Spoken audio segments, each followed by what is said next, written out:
Elijah, it's great to be with you, mate. Now, I haven't spoken to you in 12 months, and last time we spoke with each other, we talked about having big goals, big dreams, and we shared that passion and thirst for success and achieving our goals. I haven't spoken to you in 12 months, and tonight we're just going to have a catch-up meeting, but I thought why don't we record this and we'll tailor it into something that's useful. I mean, just listening to you talk is going to be useful for anyone listening. So, Elijah, thanks so much for joining us, mate. You're over in the US at the moment. It's April 2020. And can you just tell us a bit about your background, mate? Absolutely. I am from Ohio originally, born and raised in Ohio, and grew up on a farm, a hardworking kid. But I didn't want to work with my hands my whole life, if that makes sense. So you became a dental hygienist. I didn't want to work and pick up heavy materials with my hands and sweat. And so anyways, my family was in the dental industry. I figured I would get into the dental industry, but I knew that it takes money to make money. So I would, I only practiced, for a short time, but I decided I wanted to go into college to be into dentistry. I tested out of high school at 15 years old and became a motivational speaker at 15. Started speaking at middle schools first, then high schools. Fast forward 6 years, graduated from Ohio State University.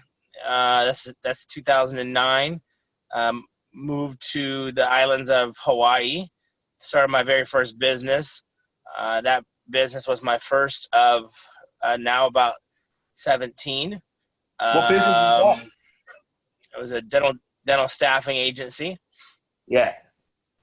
Yep, dental staffing agency in Hawaii.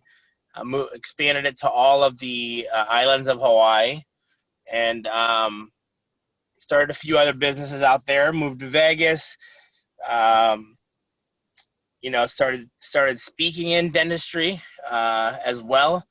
So I transitioned from only speaking in high schools and middle schools to also speaking in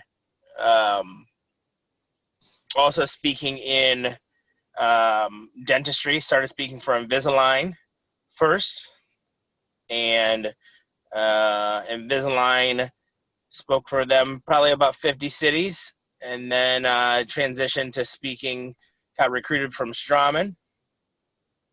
So started speaking for Straumann. Spoken about 50 cities. What's Straumann? Straumann is the world's number one and largest dental implant company, international Swiss implant company.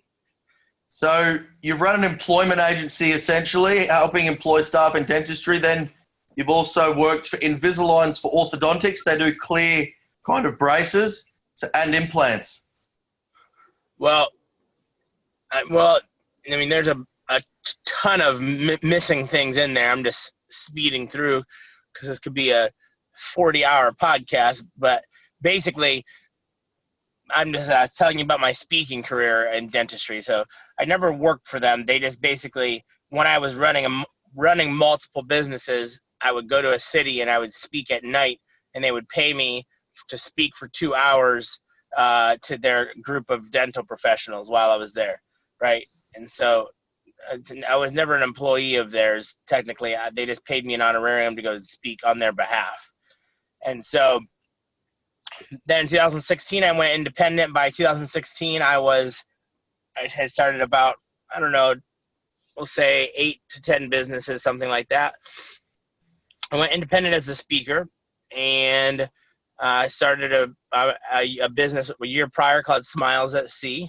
Smiles at Sea is a cruise business where I bring speakers in from all over the world to speak on a conference on a cruise ship and get people continuing education. And fast forward 2018, I wrote a best-selling book on Amazon called Serial Entrepreneur: From Startup to Success. I could listen to this forever. Yeah. I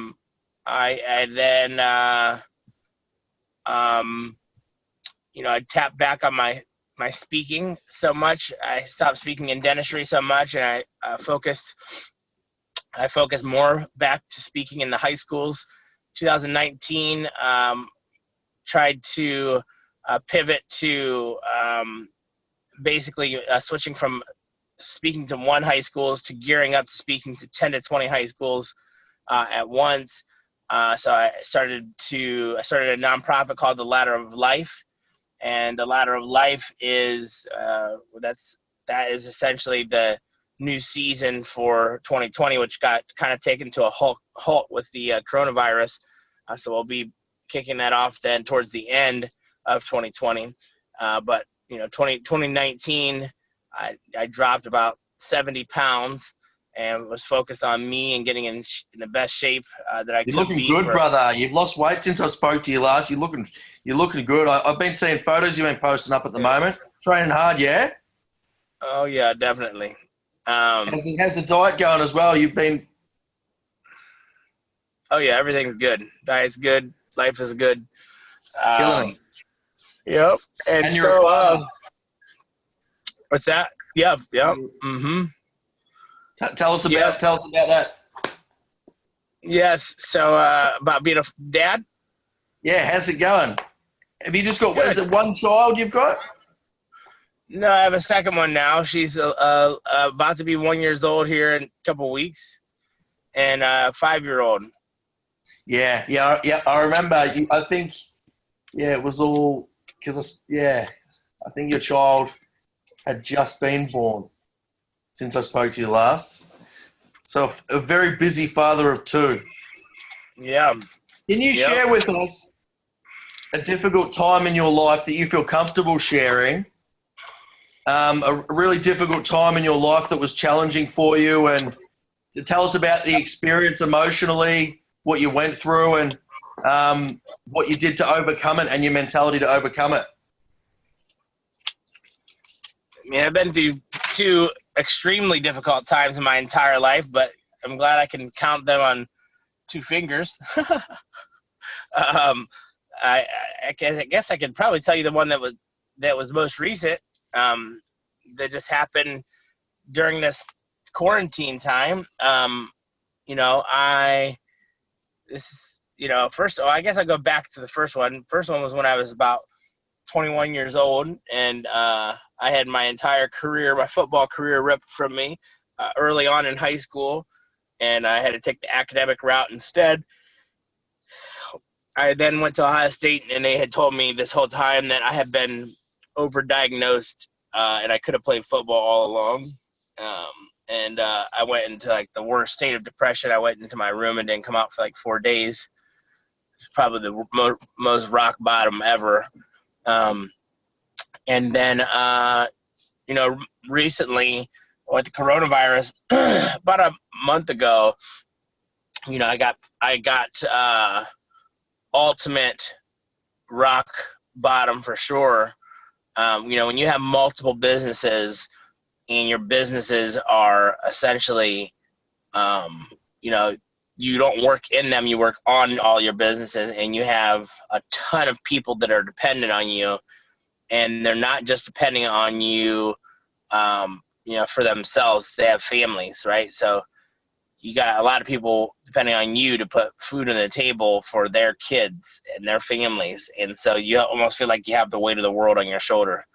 And whenever the world comes to a stop because of the virus, essentially, and there's nobody spending money and there's nobody doing things, and things are getting canceled, and your business depends on it, or multiple businesses, you're faced with a decision. What do you do? Do you pivot? Do you change your businesses? And so, in the midst of me doing all of this stuff, I'm working in the businesses, not on them, and trying to save all of them, and trying to make the best decisions. And people can get nasty. When you're trying to do the right thing,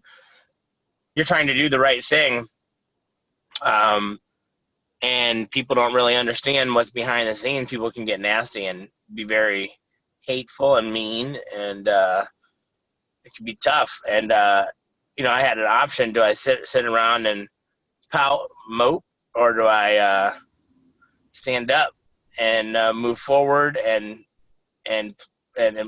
push forward, be around people that are positive? And I decided I was going to get up, and I put my phone down for a day and stayed around my family, and went around my peer group, entrepreneur organization that gave me some solutions, and followed through on those solutions, and got myself in a good headspace. And I didn't lay off one person. I put food on the table for everyone, and I pivoted in my business, and I succeeded, and now Killing we it, are brother. Killing it, bro. I'm cheering for you, bro. I'm your number one fan right now, man. yeah, and now You're an animal, bro.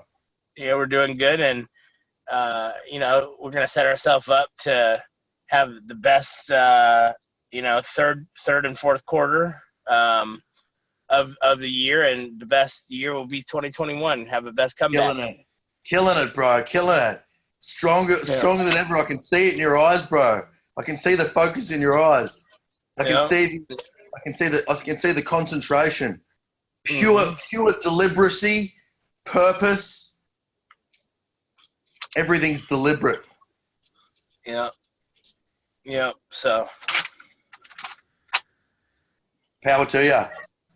Tell me about the 4 days you spent in your room after you found out that you were overdiagnosed. Tell me about your mental space. Tell me about what you did to get out. I mean, you just shared some very important points. I'm just going to highlight, before you answer that question, I'm just going to highlight some points that you mentioned there. You're in a difficult time. You acknowledged it. You reached out for help. You reached out to your family and your friends. You adulted up. You had a plan. You did it. You moved forward, and you didn't accept defeat. And you've been, you are right now, there's a level, I can see it in your eyes, there's a level of unconditional optimism and leadership, toughness, bulletproof, impenetrableness.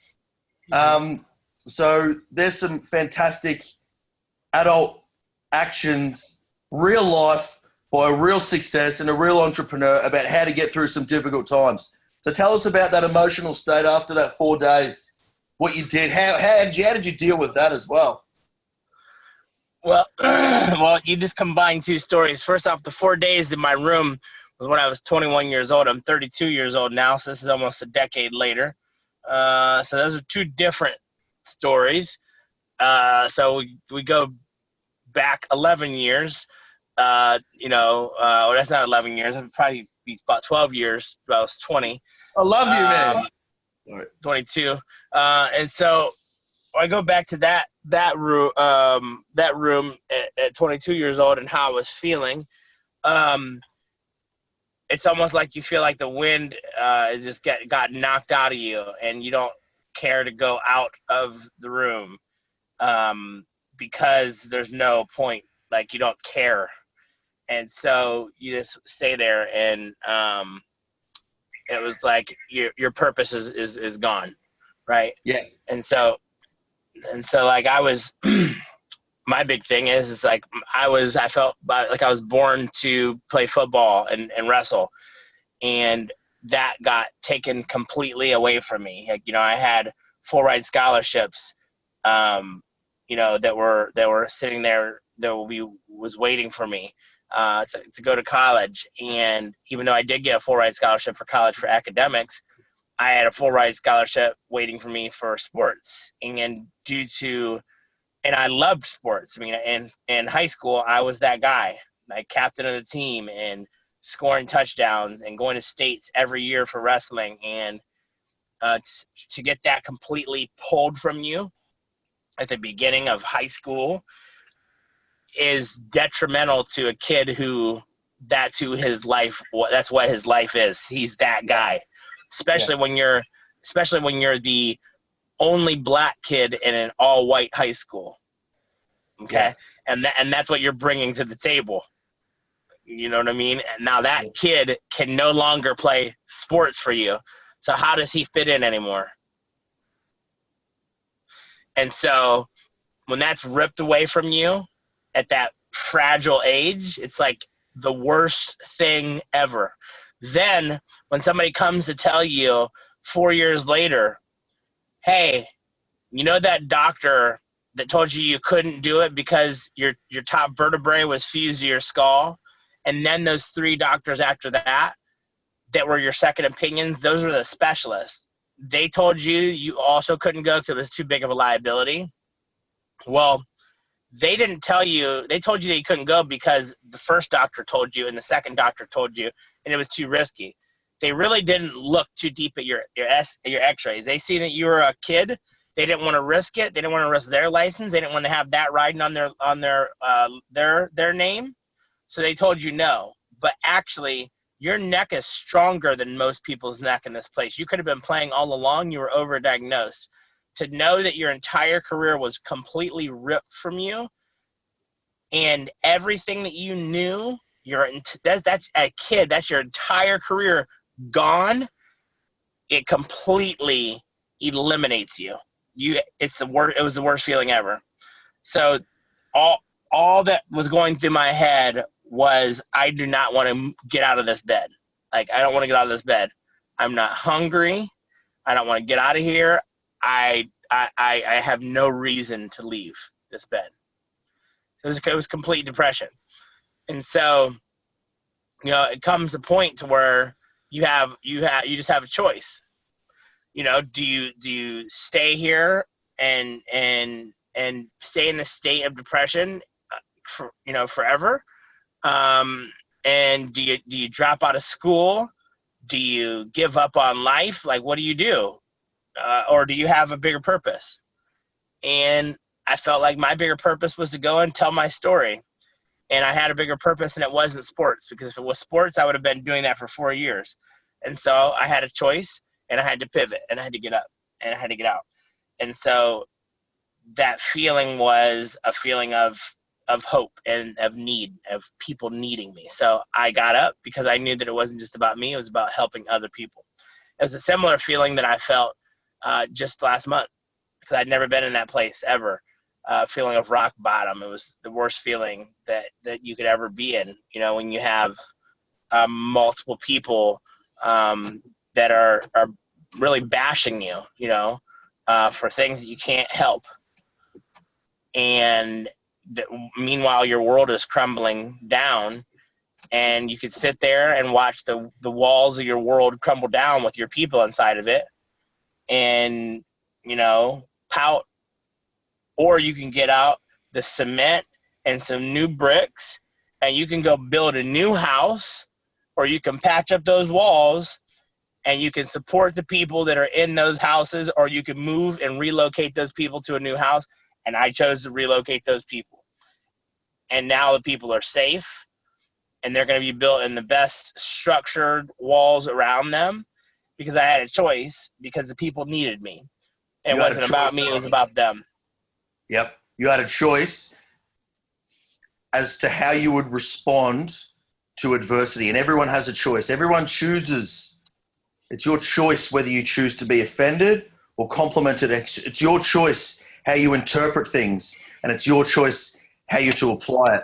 Some fantastic lessons of reaching out to those that love you, picking yourself back up, being an adult, getting support, and choosing to look at it in a way to support others, and drawing in on the strength of others. I've been in the same position before myself, some of my most rock bottom time. And it got to the point where I didn't care about myself anymore at all. Like you were eliminated. And from there on, you have to pull through for your family member and your friends, because if you let yourself self-destruct, you go down into a negative spiral, heading towards nothing. That in itself could be interpreted as a purely selfish act. You need to pull through for your family member and your friends. You need to pull through for them. Because if you're lucky to have a person that actually loves you, like a parent or a child or a spouse, you're very lucky, because there's some that don't. And if you're lucky enough and fortunate enough to have at least one of those relationships like Elijah or myself, you'll do it for them, because you cannot harm yourself because you care too much and you have to pull through for them. And this gentleman here's acted as a pillar, a support structure for something that provides a benefit to others, a roof, jobs, income, food on the table. That's called being an adult. Whether you're a female, it makes you a woman, and if you're a man, a male, that makes you a man. Respect, brother. Hey, brother, where can people follow you if they want some more inspiration? If they want to come to you for tips or anything like that, where can people find you? Can you give us a plug? Absolutely. They can go to ElijahDesmond.com, or they can go to my nonprofit website. It's theladderoflife.com, or they can find me on Instagram at Motivation501. An absolute tremendous inspiration. I love you, man. Seeing that face is always good. I really appreciate your time today, brother. I know you're a busy man. Yes, no problem. No problem at all.